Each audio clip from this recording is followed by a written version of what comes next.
Hey guys, it's Andrew Hansen here from crapcuttermarketing.com. I'm going to put together a little series of videos that is going to show you the basics of optimizing your content on your WordPress blog. So when you make posts to your WordPress blog, there's certain things you need to do in order to optimize them to the best that they can be in order to get the maximum amount of traffic from the search engines. And most of them are little things and simple things, but getting the little things right often makes the difference between a front page ranking and a nowhere ranking. So we're going to cover just 4 little points on this video. I'm going to try and make it pretty quick for you. So the first thing that you're going to want to do, what we're looking at here is the WP admin of a blog that's just been set up. So this is your WordPress administration area. The very first change or tweak that you want to make, if it's not already done, is to come down here and to click on settings. You'll see right down the bottom of my mouse there. You want to hit settings. You want to come down on this page on settings and you want to come to permalinks. The permalinks of your WordPress blog pertains to what your URL of your posts are going to look like after you write them. So these are the settings that you can choose from. These are the options. So for example, if I write a post, if I choose this setting, which is the default, and I write a post, my post is going to look like mydomain.com/p=123. Now, as you can imagine, that's probably not the best for targeting any particular keyword in the search engines, because giving your post a number rather than a keyword targeted name is simply not effective. So you'll see down this list that there are other options that you can choose that actually contain the name of the post in the permalink. So whatever you do, you have to have the name of the post has to appear in the URL, because if you're targeting some particular term, say it's dog training tips, and dog training tips isn't in your URL, you're immediately at a disadvantage in terms of your search engine optimization. So you need to pick the good ones to pick. This one is quite common, the day and name.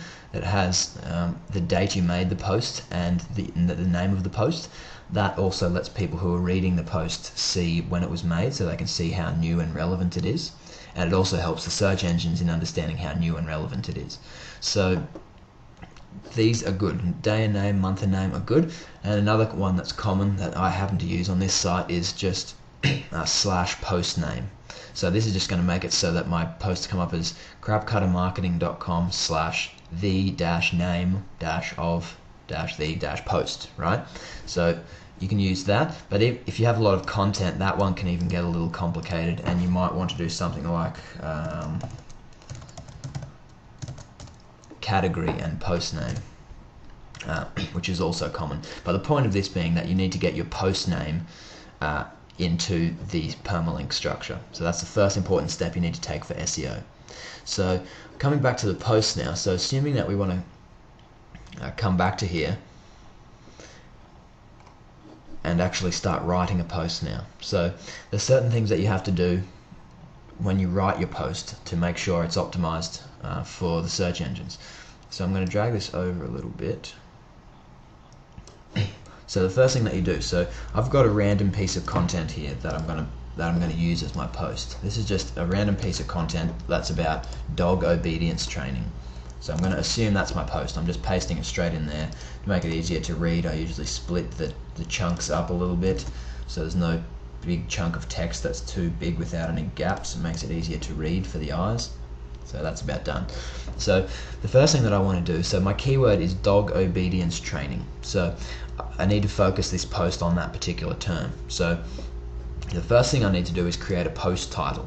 Now, a good way to make a post title, post titles are tricky because you need to do 2 things. You need to satisfy the search engines, and in terms of using the keyword correctly, and you want to have a post title that's interesting and relevant and potentially exciting, that if someone sees it in the search listings, they will actually click on it. So it has to be interesting and clickable, but contain the keyword as well. So here's what I do.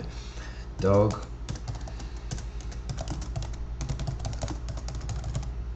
I usually put the keyword first, dog obedience training, and then I put something that's exciting, and then I make the exciting part. How to